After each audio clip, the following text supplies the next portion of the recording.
Amados irmãos, nós queremos convidar pastor Heber, ele está responsável pelo trabalho esta manhã de ensino, e já abra na lição de número 11. Nós estamos estudando sobre os sacrifícios, já abra na lição número 11. Adolescentes, é só subir, tá bom? Todos os adolescentes acompanhando a pastora Selma. Crianças com a pastora Adriana. Irmãos, a paz do Senhor. Amém. Como o pastor Gideon Júnior disse, abra por favor na lição.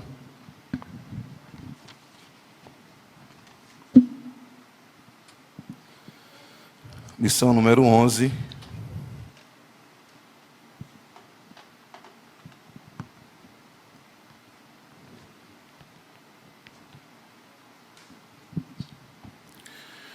Lição número 11, na verdade, são duas lições, né? Hoje nós vamos estudar a parte número 1. E quando for na quarta-feira que vem, nós iremos estudar a parte número 2. Até hoje nós já estudamos 10 lições. E da lição 6 à lição de número 10, foi falado aí das ofertas. Na 6 falamos sobre o holocausto. Na lição número 7 foi falado sobre a oferta de manjares. Esta é o único sacrifício sem derramamento de sangue. A lição de número 7. E a oferta pacífica. Essas três, holocausto, oferta de manjares e oferta pacífica, são os sacrifícios voluntários. Depois, as duas últimas que tivemos, se eu não estou enganado pelo pastor Elias Santana, foi falado sobre a oferta pelo pecado e depois oferta pela culpa. Aí sim, essas duas eram sacrifícios obrigatórios. As três, holocausto, manjares e pacífica, eram voluntárias. Pelo pecado e pela culpa, eram sacrifícios obrigatórios. A partir de agora, a lição número 11 e a lição número 12, nós vamos ministrar o que está ordenado a Moisés em Levítico capítulo 15. Em Levítico capítulo 15 existe uma ordenança de Deus a Moisés. E é isso que o pastor Arnaud, autor da revista, colocou aqui na lição de número 11. Então eu queria que você lesse, por gentileza, o texto áureo, na página 75.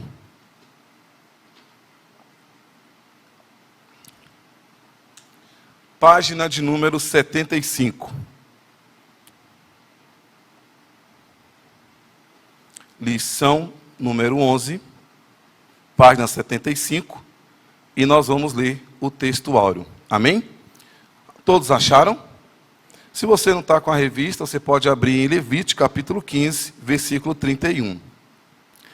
Diz assim a palavra do Senhor: assim separareis os filhos de Israel das suas imundícias, para que não morram nas suas imundícias, contaminando o meu tabernáculo que está no meio deles. Então, irmãos, nós vamos falar das imundícias que, segundo a palavra de Deus, direcionava aos homens e às mulheres. Existiam situações em que os homens e as mulheres não podiam ir ao templo, não podia tocar nada que estava no templo, devido ao seu estado, devido à sua situação de imundícia.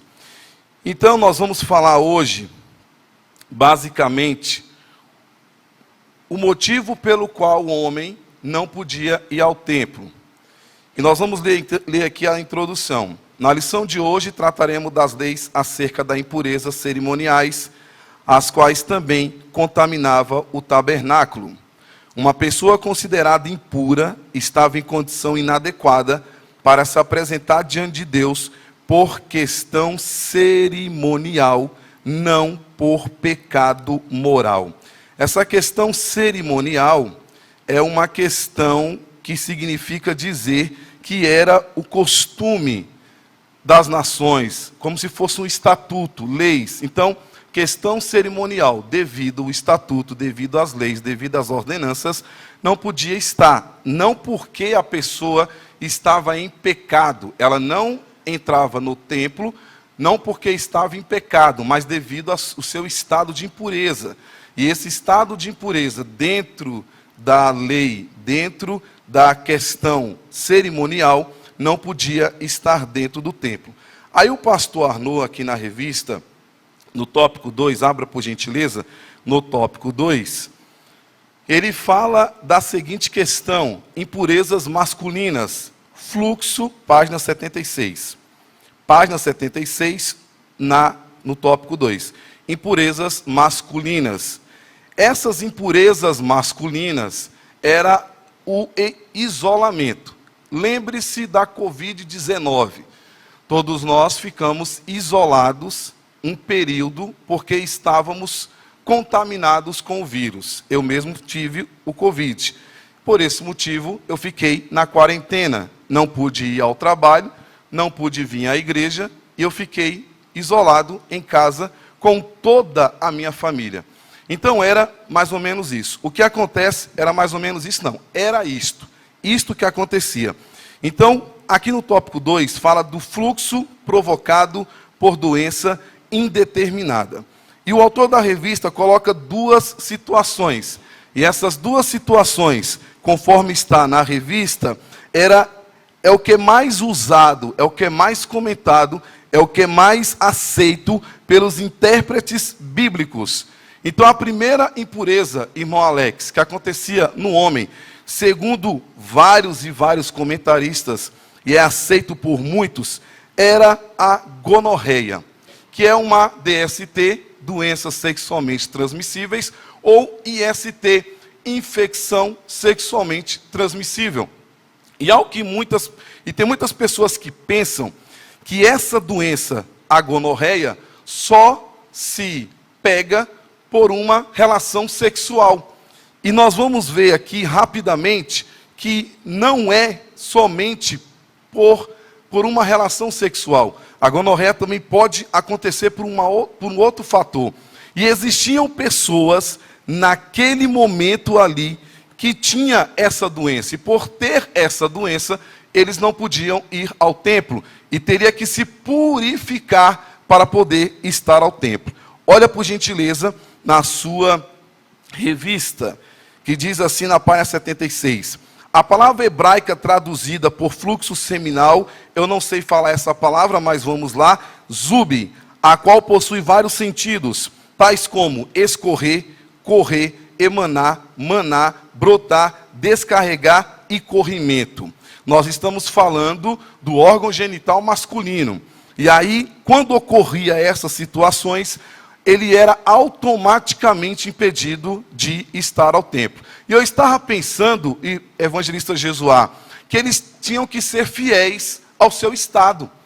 Eles tinham que falar isso, eles tinham que verbalizar isso e falar: eu não posso ir ao templo porque eu estou com escorrimento, eu estou com essa doença, eu estou impossibilitado de ir ao templo. Eles tinham que comunicar, eles não podiam entrar ao templo desta forma. E aí, aqui, nesse caso, os intérpretes bíblicos apontam duas possibilidades. DST do tipo gonorreia, visto que a doença causa a obstrução do órgão genital masculino. E aí, eu fui pegar só algumas informações nesta manhã, que no caso dos homens provoca uma uretrite aguda, que é uma inflamação, uma infecção da uretra com consequente surgimento de secreção e sintomas. Então isso acontecia no homem, dava também uma dissúria. A dissúria é definida como dor, queimação, ardência ou desconforto durante ou após o ato de urinar. Então ele já percebia que algo estava errado, e ao perceber, ele já falava que não podia ir ao templo e tocar nas coisas sagradas do templo. E aí diz que o corrimento uretral iniciava-se com uma mucoide, que é algo esbranquecido, e depois tornava-se purulento. Então ele sabia que estava com essa doença. Agora, a principal forma de transmissão é através das relações sexuais. Mas também acontecia que no parto, acontecia que a mãe transmitia para o bebê durante o parto essa doença. E as pessoas talvez não tratavam, não era identificada corretamente. E a pessoa ficava com essa doença. Então apareceu, então eu não posso ir ao templo. Então essa é a primeira situação do homem que impedia dele ir ao templo. Uma outra situação é a biliarzíase urinária. E aí, isto era causado por um parasita. Josué, a imagem, por gentileza. E aí eu não vou tentar ler aqui, vou até botar o óculos. Esse verme parasita, eu vou ler, não sei se vai estar certo. Escristossoma, é isso? Escristossoma, lê o resto aí, Josué. Tá, escristossoma, que mais? É isso aí. Raimatobium. É isso aí, pastor Luiz? O pastor Luiz sabe. É isso aí. É isso aí, pastor? Isso é um verme.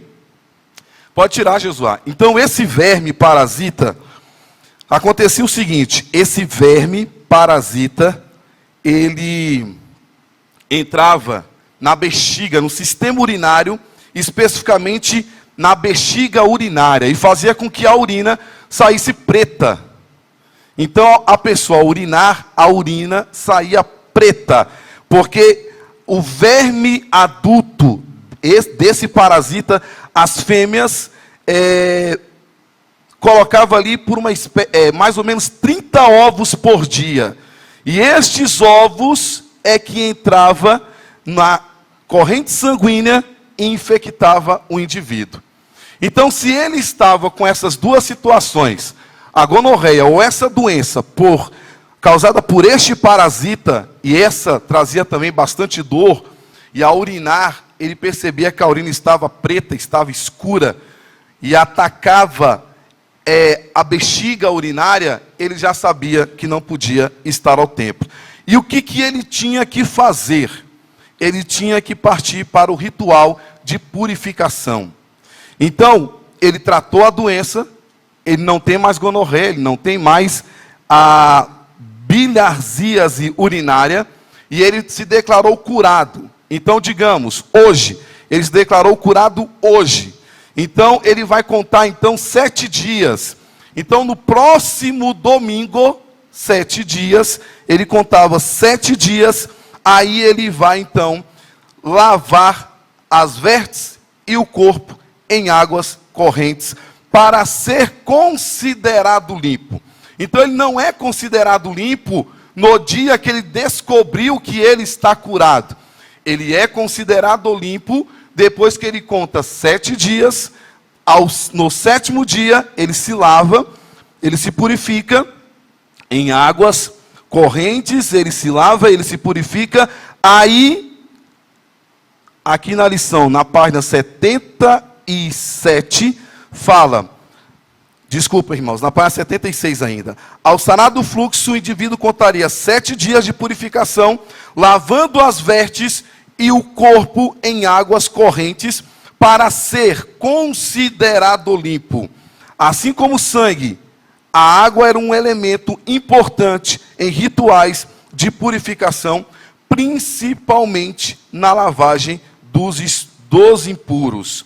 A partir disto, a água tornou-se um símbolo da palavra de Deus que purifica o homem. Então, conta-se 7 dias, ele se lava, ele se purifica, aí sim ele se torna novamente apto a estar no templo. Ele se torna apto a tocar nas coisas sagradas do templo. E é uma questão que foi resolvida. Agora, irmãos, existe uma outra questão.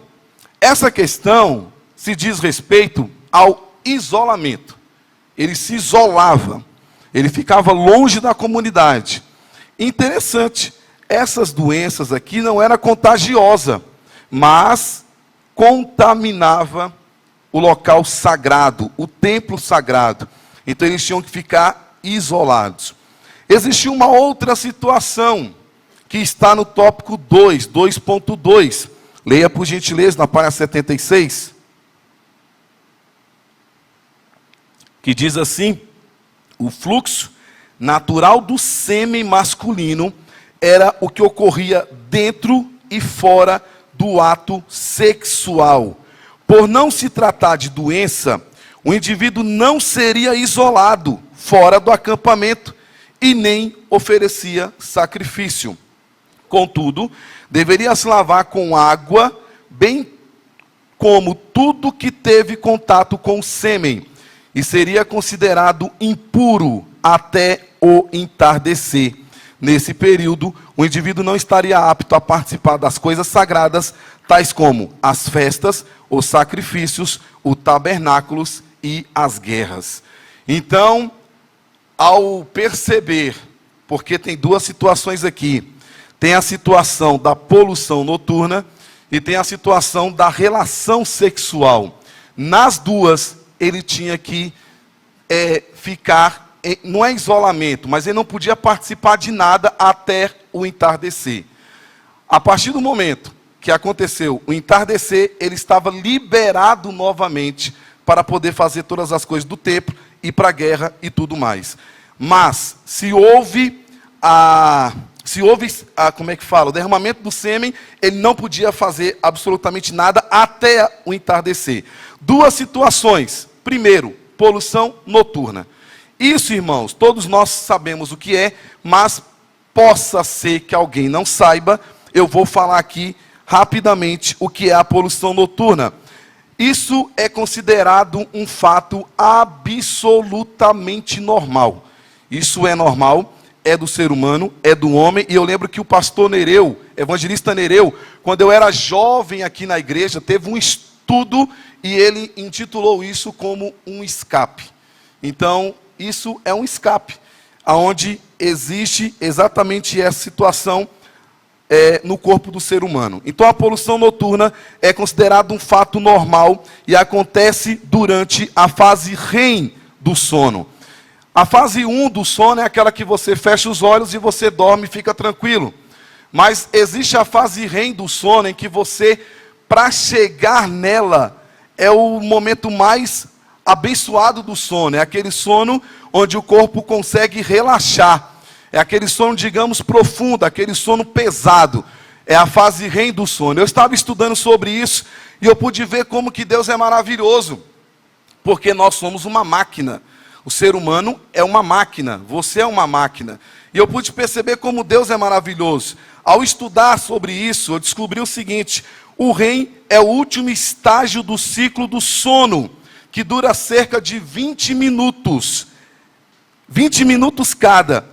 É nele que os sonhos acontecem, nessa fase REM que os sonhos acontecem. E nesse momento, o nosso batimento cardíaco acelera e ocorrem as chamadas paralisias do sono, pois o cérebro bloqueia os neurônios motores para que o corpo não reproduza os movimentos ocorridos nos sonhos. Então, digamos que o pastor Heloísio está sonhando, correndo até lá no... Sonhando, hein, pastor? Pode se tornar realidade. O pastor sonhando, correndo até lá no balão do periquito. Essa fase REM, o sono, aliás, Deus é tão tremendo que o cérebro bloqueia os neurônios motores e não reproduz os movimentos ocorridos durante o sonho. Então a irmã Eva não ia ver você correndo lá na cama, porque foi bloqueado esse movimento. Então essa é a fase REM. Movimento, aí tem uma sigla em inglês, que traduzindo para o português significa movimento rápido dos olhos. Esse sono é o mais difícil de se alcançar, pois é um estágio mais profundo, momento em que o corpo consegue relaxar. E aí, o período em que a atividade nervosa é mais intensa também. E aí pode resultar em excitação, no caso da poluição noturna que estamos falando, pode resultar em excitação e ejaculação. E é muito comum na adolescência e em jovens adultos, principalmente para aqueles que ainda não possuem vida sexual ativa. Aí quer dizer que o cidadão está lá, e aí ele foi para a guerra, por exemplo, e aí, ao pensar em sua esposa durante a noite, ele teve a poluição noturna, então ele não iria tocar nas coisas sagradas, ele não iria entrar no templo, ele não iria participar da guerra, até o entardecer do sol. O entardecer da tarde, aí sim, passava-se esse período, e ele estava então apto a fazer todas as coisas. Aconteceu a poluição noturna, eu me afasto, eu não posso fazer nada diante do Senhor. E aí tem uma outra situação, para aqueles que eram casados. E os casados, no caso da emissão de sêmen durante o ato sexual. O casal seria considerado impuro até o entardecer. Então, ele manteve relação sexual de manhã, então ele já não ia fazer nada. Eu estava até pensando, né?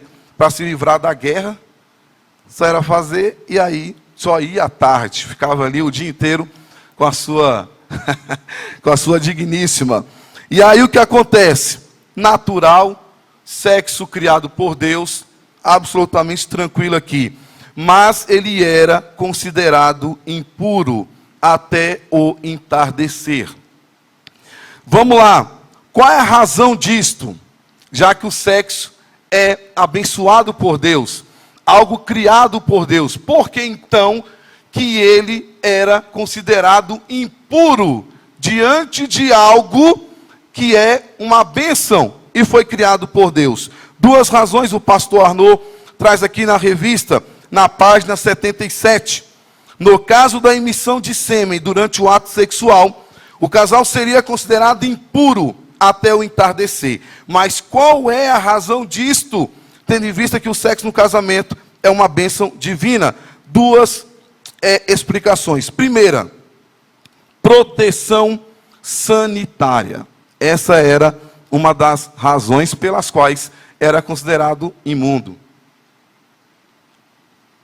E aí, pois a ciência tem mostrado que ao se lavar após o ato sexual, o homem evita o câncer no órgão genital, uma vez que as bactérias são removidas. Então, por esse motivo, eles eram considerados imundos. E aí tinha um ato de purificação, à tarde estava apto novamente a estar diante de todas as coisas. E o segundo motivo, perda do princípio vital. Pois assim como o sangue, o sêmen estava associado à vida, logo perdê-lo seria um símbolo de morte, o que contradiz com a presença de Jeová, o doador da vida. Diante disto, a abstinência sexual fazia parte da consagração dos israelitas ao se apresentarem diante de Deus e das coisas sagradas. Então aqui nós encerramos a parte dos homens. Eram estes os motivos que impediam eles de irem ao templo. Nessa questão aqui de abstinência sexual, existem casais, até hoje, que no dia da Santa Ceia, evita ter relação sexual um dia antes, por conta da ceia. Por entender que é um momento de santificação e de estar ali diante do Senhor de forma mais santa, digamos assim. Mas nesse caso aqui, era permitido, obviamente, porque eram casados, mas existia esta observação. Manteve relação sexual, fica tranquilo aí até a tarde. E volta a fazer o que tiver de fazer após esse período. Então, esta era a situação que impedia os homens de estarem diante de Deus. Por pecado, pastor Heber? Não era por conta de pecado. Era simplesmente por uma questão cerimonial, por uma norma. Não era porque estavam em pecados, ok? Aí vamos lá então para as mulheres. 4 situações impedia a mulher de estar ao templo. Se bem que a mulher nem entrava no templo, né? Mas ela era considerada ali impura. Vamos lá, as mulheres eram consideradas impuras quando tivesse contato com seu próprio sangue, nas seguintes situações. Primeiro, fluxo menstrual. Aí ela tinha que ficar 7 dias. 7 dias. Fluxo menstrual, 7 dias. Rompimento do ímen. Rompimento do ímen, 11 dias. Teve relação sexual, perdeu o ímen, rompeu o ímen, 11 dias ficava separada. No fluido pós-parto, de 40 a 80 dias. 40 se fosse homem, 80 se fosse mulher. Então ficava de 40 a 80 dias. E no fluxo hemorrágico, período da doença, mais 7 dias. Aí só lembrar lá da mulher do fluxo de sangue. Então, 4 situações intitulava a mulher que ela era uma mulher impura. Sua revista na página 78. Página 78. Fluxo menstrual normal e hemorragia crônica, que são coisas diferentes, né? Situações diferentes. A palavra hebraica por menstruação é nidá, eu creio que é isso, a qual possui vários sentidos, tais como impureza, imundícia, menstruada, separada, impureza cerimonial. No período menstrual, a mulher não seria isolada fora do acampamento, mas reclusa em seu lar, pois tudo que ela tocasse durante os 7 dias da sua impureza, objetos e pessoas, deveriam ser lavado e considerado impura até o entardecer. Então ela está menstruada, tocou em algo, tocou no copo. Então aquele copo era isolado, porque aquele copo já estava imundo. Tocou em alguma coisa, não pode mais tocar, não pode mais usar, porque passou a ser imundo. Isso no período menstrual. As escrituras não mencionam algum ritual de purificação para a mulher. Ainda hoje, alguns judeus praticantes evitam cumprimentar uma mulher com aperto de mão, por não saber se ela está impura ritualmente. Então, eu não sei se ela está menstruada ou não, então eu não vou nem estender a minha mão para poder tocar e para poder cumprimentar esta mulher. Ela era considerada impura. E onde é que ela ficava, pastor Heber? Em casa. Durante 7 dias, isolada ali como Covid, não saía e ficava isolada. Uma outra situação, no caso de fluxo menstrual desregulado ou hemorragia crônica. Aí a mulher deveria ser isolada fora do acampamento até sua completa recuperação, visto que contaminava tudo o que tocasse. Então ela ficava isolada até a sua completa recuperação. O que ela fazia para poder se tornar apta e deixar de ser considerada uma impura? Ao ser curada, contavam-se 7 dias para a sua purificação. Mesmo exemplo do homem, curada hoje, não sou totalmente impuro, eu tenho que contar 7 dias. Então a mulher também contava-se 7 dias para a sua purificação. Em seguida ela levaria 2 aves ao sacerdote, uma para oferta pelo pecado e outra para o holocausto. Somente após estes rituais, a mulher que foi curada poderia manter contato com as pessoas. Talvez por isso a mulher do fluxo de sangue temeu, pois tocou na multidão e em Jesus, estando ainda enferma. E aí, eu imagino aquela mulher, 12 anos com esse fluxo, com essa hemorragia. E aí a Bíblia diz que tudo que ela tinha, ela havia gastado para poder ser curada. Todos os medicamentos, todos os tratamentos aquela mulher fez. E aí ela não conseguiu ser curada. Aí ela fica sabendo que Jesus está passando na porta da casa dela. Qualquer um aqui faria isso. Mas tinha um grande detalhe, ela estava impura. Ela não podia sair tocando em ninguém, em objetos, e a multidão muito grande. Mas ainda assim, no desejo de ser curada, ela encara toda aquela multidão. Com certeza ela tocou em várias pessoas, mas o objetivo dela era chamar a atenção de Jesus. E ela consegue tocar na orla, no vestido de Jesus. Aí todos nós sabemos o que aconteceu. Foi até aquele episódio onde Jairo fica desesperado, porque o texto começa com a história de Jairo. E aí Jairo fica desesperado porque a filha está morrendo. E aí todos nós sabemos o que acontece. E aí Jesus para e cura aquela mulher. Então, primeiro ponto, menstruação. Segundo ponto, hemorragia. Tinha que se isolar, não podia ficar tocando em ninguém, pegando em nada. Era considerada impura. Tinha que se santificar, tinha que se purificar ao longo de 7 dias para poder estar numa vida de normalidade. Outro ponto importante, irmãos, era a purificação da mulher após o parto. Após o parto, normalmente, a mulher elimina do útero um fluxo sanguíneo chamado lóquios durante o prazo de até 5 semanas. Se a criança fosse menina, a mãe seria impura durante 7 dias, conforme as regras da menstruação. No 8º dia, o menino seria circuncidado. Em seguida, a mulher aguardaria mais 33 dias para ser purificada do seu sangramento, que totalizava 40 dias. 7 mais 33, 7 do seu ciclo menstrual, porque aqui se aplicava a mesma situação, as mesmas regras da menstruação, contavam-se 7 dias, mais 33 para ser purificada do seu sangramento. 40 dias. Nesse período, ela não poderia tocar em nenhuma coisa sagrada e tampouco ir ao santuário até completarem os dias da sua purificação. Isso, menino. Se fosse menina, aí dobrava. 14 mais 66. Menstruação 7, dobrava esse período, ia para 14.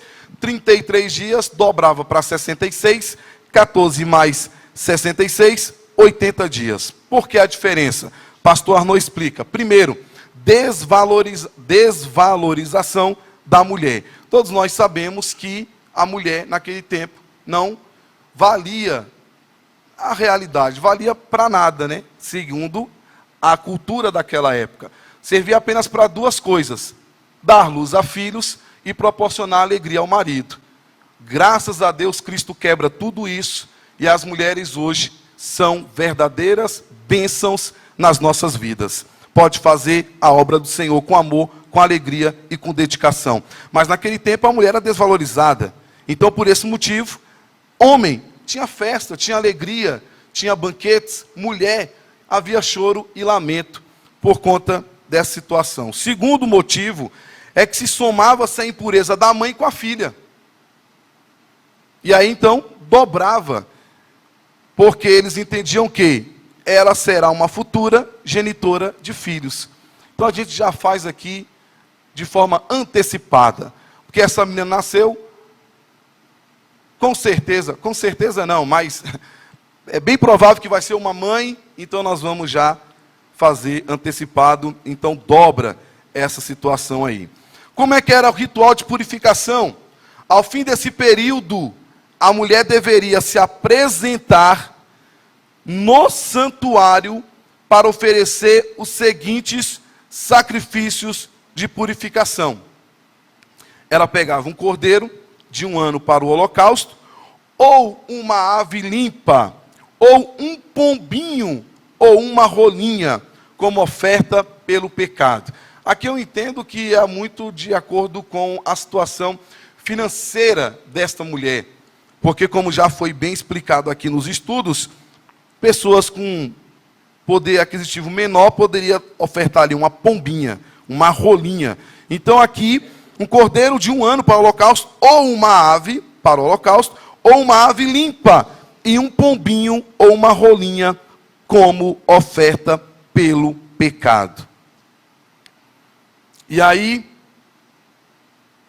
tem uma situação aqui no quadro azul, na página 79, que diz assim: segundo a tradição judaica, desde a gravidez até 7 dias após o parto, a mulher israelita era considerada perigosamente enferma. Aqui é uma exceção, viu, irmãos? Esse quadro azul aqui, que o pastor Arnaud colocou no último parágrafo da página 79, é uma exceção aqui, que diz assim: segundo a tradição judaica, desde a gravidez até 7 dias após o parto, a mulher israelita era considerada perigosamente enferma. Assim sendo, o marido tinha permissão de violar até o sábado e outros dias sagrados por causa dela. Nesse período, alguns alimentos proibidos na lei poderiam ser violados, caso ela desejasse se alimentar deles. Então, nesse caso aqui, tinha essa exceção, porque eles consideravam uma gravidez como uma doença. Uma doença, assim, a mãe era uma enfermidade, e gravidez não é enfermidade, e eles consideravam como uma enfermidade. E para encerrar, por que as mulheres eram consideradas impuras durante o período menstrual, ou após o parto? Há 3 explicações. Primeiro, o sangue derramado fora do tabernáculo. Isso poderia ser uma possibilidade, por conta disso, era considerada impura. A impureza externa e a perda do sangue, simbolizando a morte, visto que o sangue representava a vida. O ritual indicava que a mulher passava da morte para a vida, perda e o estancamento. Então, irmãos, homens e mulheres eram impedidos de irem ao templo ou tocar nas coisas sagradas, devido a estas situações que foi mencionado aqui esta manhã. E era levado à risca, era levado de forma bem séria. E isso sendo violado, irmãos, poderia trazer até a morte do indivíduo. A mulher poderia ser apedrejada se ela entrasse no templo de forma impura. Uma mulher entrou no templo, descobriu que ela estava menstruada, ela poderia ser apedrejada até a morte. Era uma coisa que era levada muito sério aqui. E aí, irmãos, vou repetir novamente, não porque estavam em pecados, mas é porque era uma norma, estava na lei, era o estatuto e tinha que ser seguido à risca. Conclusão: embora essas impurezas cerimoniais nada tivesse a ver com desvios morais, ressaltamos a importância dos efeitos pedagógicos destes rituais para os israelitas, no sentido de lembrá-los que o Santíssimo Deus habitava no meio deles e ilustrar as consequências da natureza caída, a qual depende da graça divina. Todavia, na era da graça, os cristãos foram libertos destes ritos, os quais serviram de sombra para a purificação superior mediante o sangue de Cristo. Esta lição, irmãos, ela tem 2 partes. A segunda vai ser na próxima quarta-feira. E o pastor Arnaud deixou a aplicação da lição para a outra lição, a lição número 12.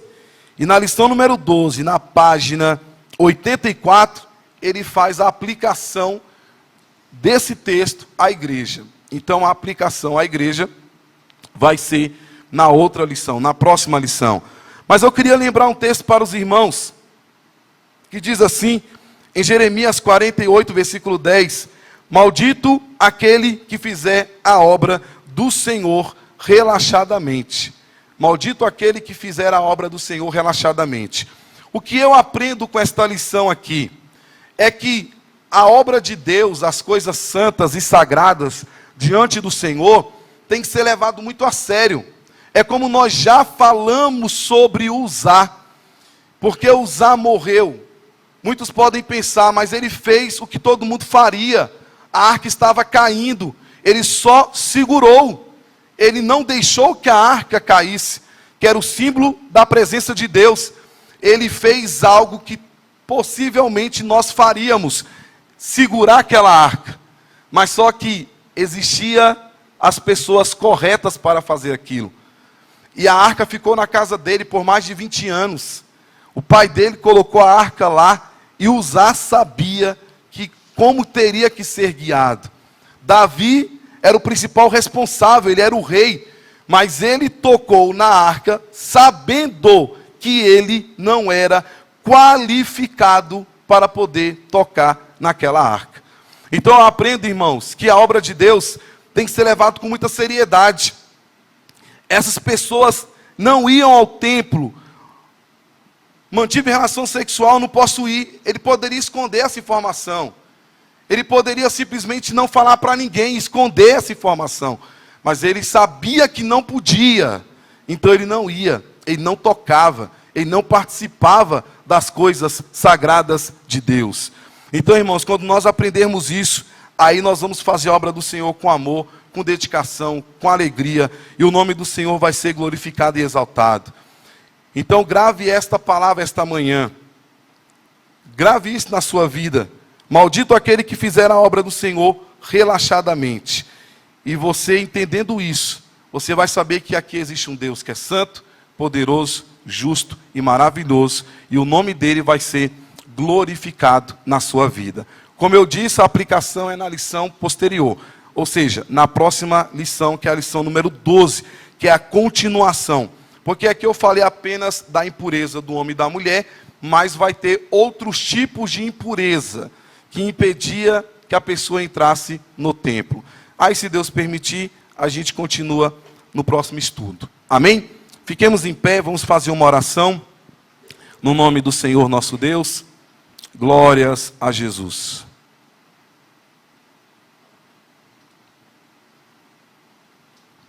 Senhor nosso Deus, muito obrigado por esse estudo esta manhã. Que o teu nome seja glorificado e exaltado. Pai amado, tu és maravilhoso, tu és lindo, tu és santo, Pai.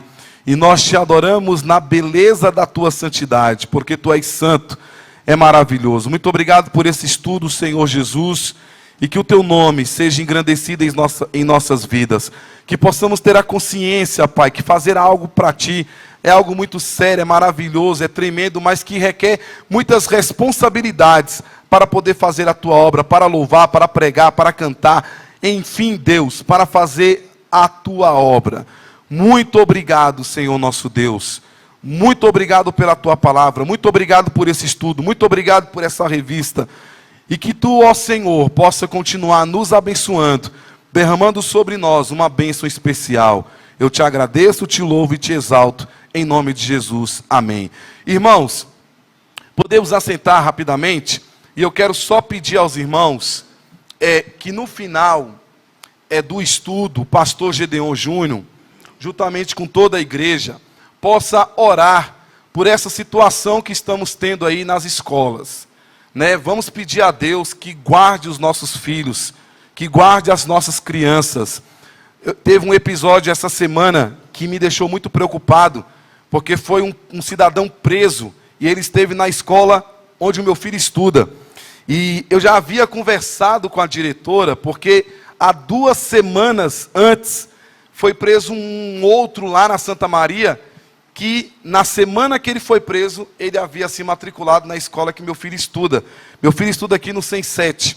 E aí eu conversei com a diretora falou, pai, fica tranquilo, estamos tomando todas as providências e tal. Só que essa semana o cidadão esteve lá na mesma escola, e meu filho estuda ali. E esse rapaz que esteve lá, esteve também na escola da minha filha. Então no mesmo dia, o mesmo rapaz esteve na escola do meu filho e na escola da minha filha, e também esteve aqui no Adventista. E eu conversei com o policial falou assim, não, tem várias situações, no setor sul, teve lá também, é porque a mídia está escondendo, mas o rapaz que estava lá no 6, onde a sua filha estuda, não é o mesmo foi preso. Não é o mesmo, porque o que estão dizendo que foi preso aqui no 7, no Adventista, eu acho. E o que estava lá no 6 já era outro cidadão.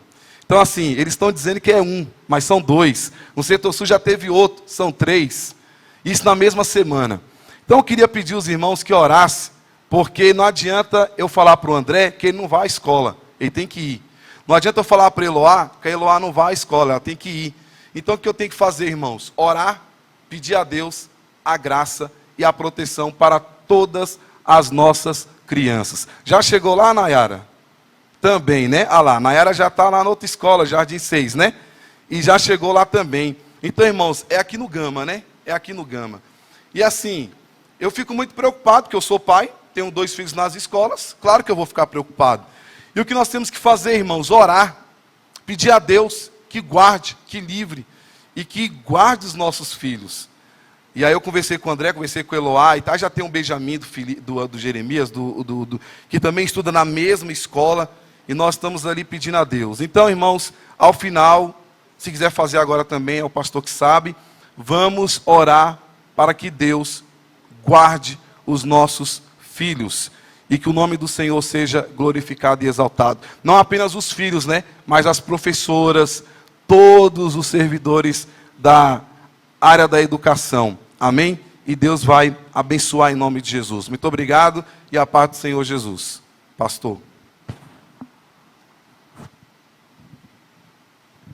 Vamos aproveitar e orar agora, né, irmãos? Né? Deus ter misericórdia. É uma questão muito delicada, porque você não pode, na mídia, abrir todas as informações. Porque esses malucos querem a evidência pública.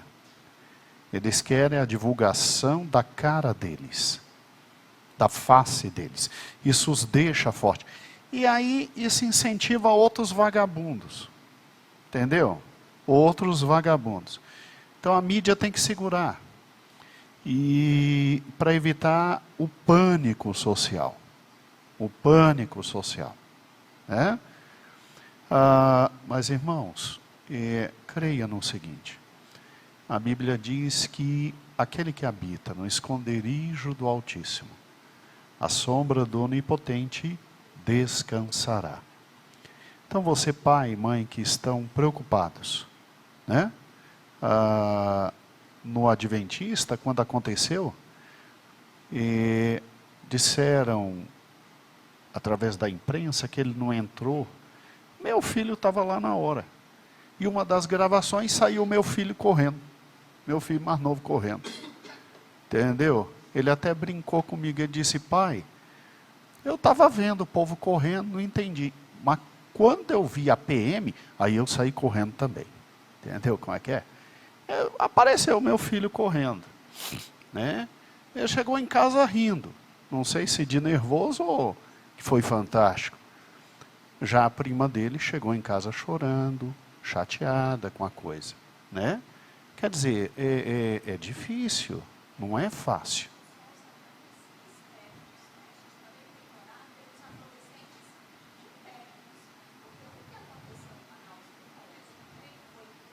Um adolescente,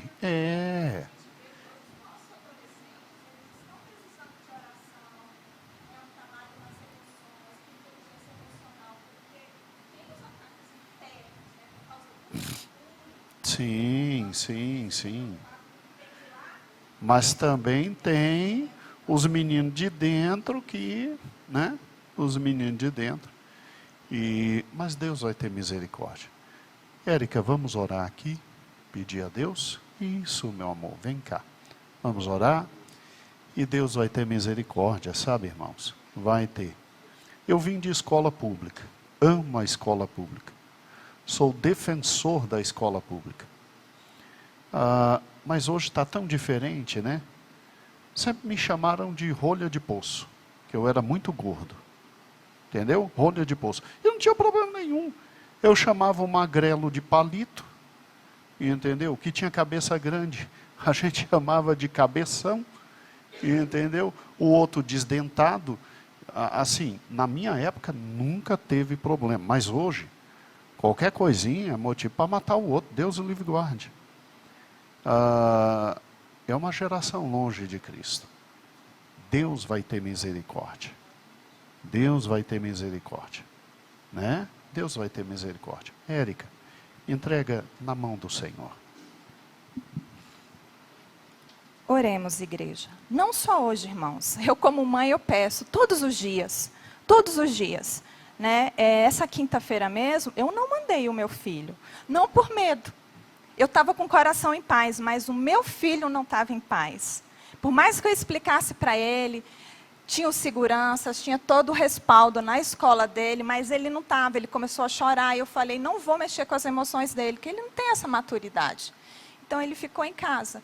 Né? Então, assim, vamos continuar orando, né? Porque eu não sei vocês, mas eu não tenho dúvida que isso é algo maligno, né? Porque está tirando a paz das crianças, a nossa paz como pais, avô, avó, e isso é uma coisa do maligno. Então, nós como igreja do Senhor, nossa função é essa, é lutar. Nós não lutamos contra a carne ou sangue, nós estamos lutando contra potestades. O rapaz aquele lá, segundo, estava vestido de pombagira.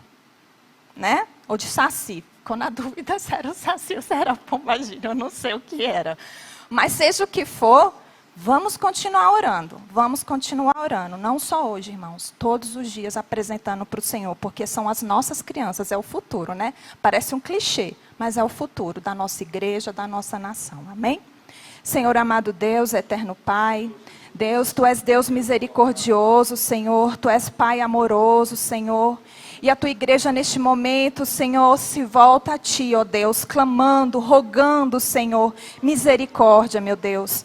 Temos vivido tempos difíceis, ó Deus, corações distantes de Ti, Senhor, corações perversos que tramam mal, tramam iniquidade, Senhor. Mas Tu és Deus, Tu conheces o coração do homem, Tu podes mudar e parar todo intento do maligno. Senhor, neste momento nós lhe pedimos, onde estiver uma pessoa com intento maligno no coração, Senhor, lança por terra agora em nome de Jesus. Senhor, faz brotar o amor, faz brotar a misericórdia, paralisa agora em nome de Jesus, tudo aquilo que o inimigo tem lançado sobre mentes, Pai, em nome de Jesus, que venha cessar todo este mal, todo este levante, Senhor, no meio das crianças. Senhor, vai aquietando os corações dos pequeninos, dos jovens, dos adolescentes. Pai, vai trazendo a paz que eles necessitam, a paz que está descrita ali na Tua palavra, que excede todo entendimento.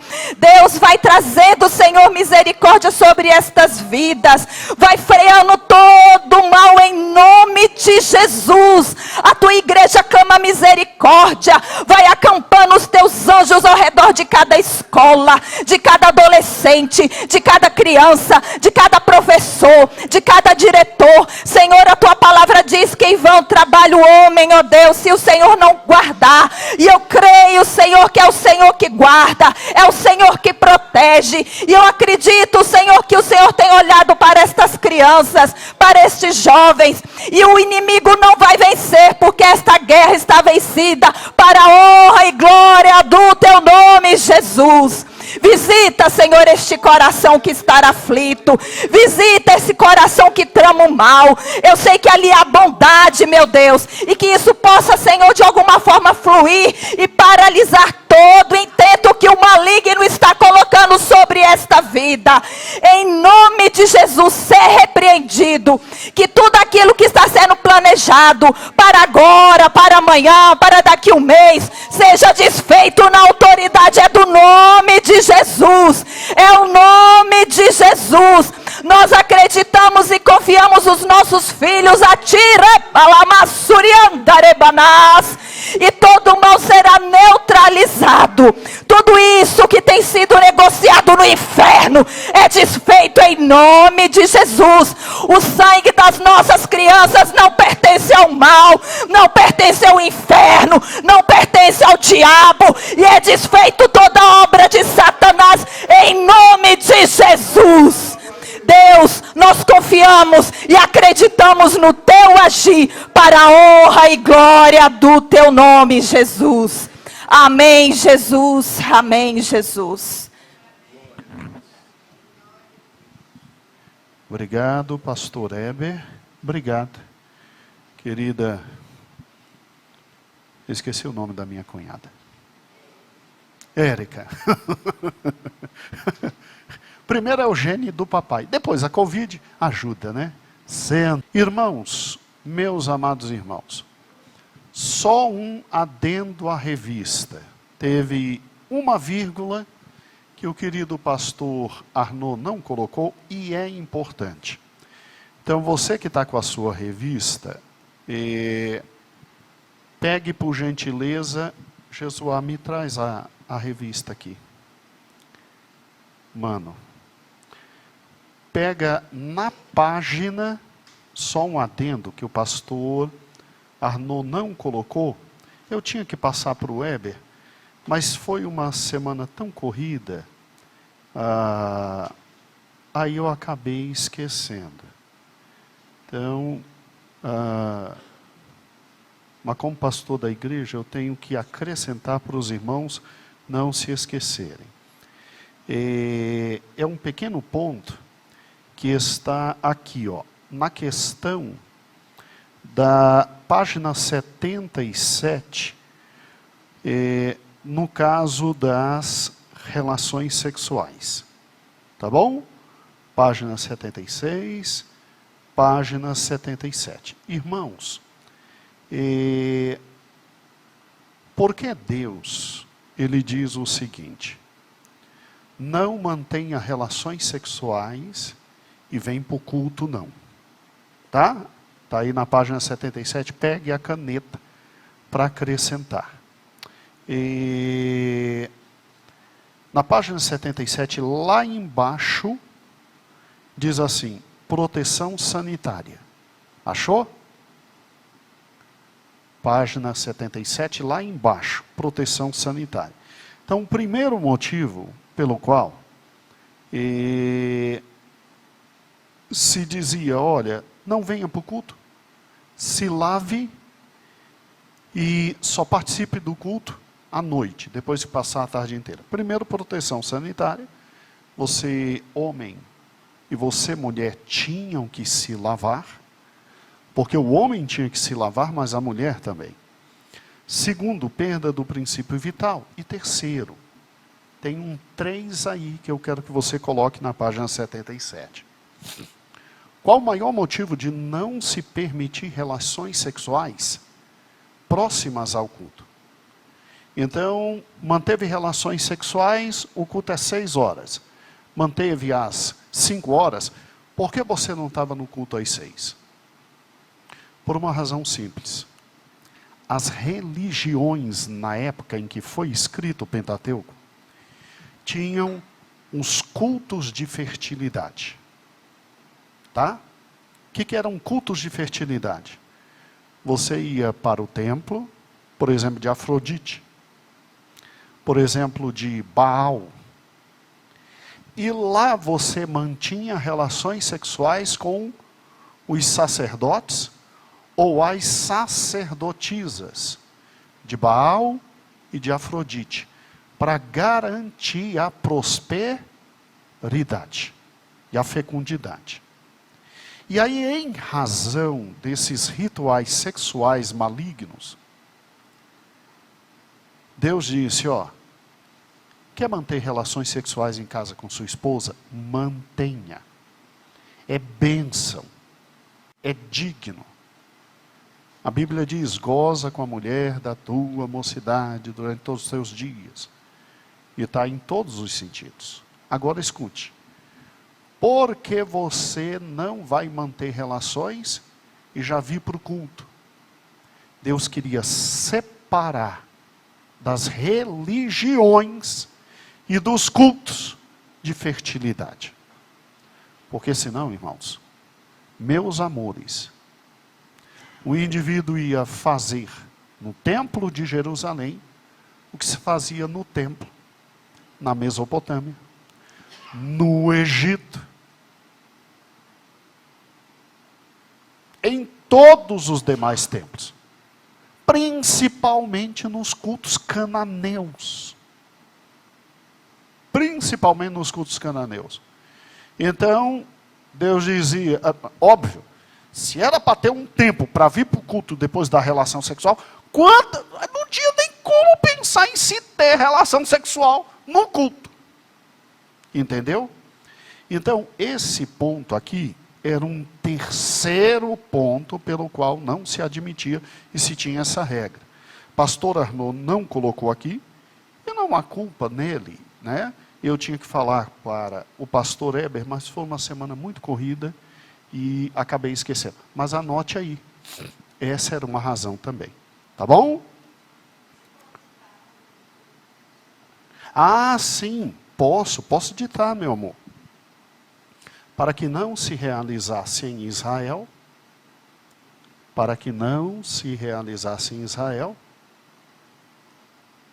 os cultos de fertilidade. Para que não se realizasse em Israel os cultos de fertilidade. Tá bom?